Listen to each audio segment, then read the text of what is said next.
नमस्कार मित्रांनो, मी आपला शेळके वकील. आजच्या व्हिडिओमध्ये आपण भारतीय करार कायद्यानुसार कोणतेही करार हे वैधच असतात, परंतु मेहरबान कोर्टामध्ये ज्यावेळी त्याच्यावर हरकत घेतली जाते त्यावेळी ते साबित करणे गरजेचं असते. त्यासाठी मित्रांनो, आज व्हिडिओमध्ये आपण साठे खत म्हणजे काय पाहतो. साठे खत म्हणजेच विसार पावती. विसार पावती ही तुमची तोंडी असू शकते, लेखी असू शकते किंवा नोंदणीकृत करता येते, परत बिगर नोंदणीकृत सुद्धा असू शकते.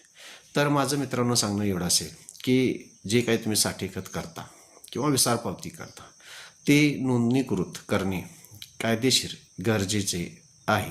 ज्यावेळी त्याच्यावर कुणी हरकत घेतील त्यावेळी तुम्हाला तुमच्या बाजूनं जे काय तुमचं साठे खत केले ते होण्यासाठी नोंदणीकृत असणे हे गरजेचे आहे. धन्यवाद मित्रांनो. माझ्या चॅनलला सबस्क्राईब केलं नसेल तर सबस्क्राईब करावे, लाईक करावे. धन्यवाद.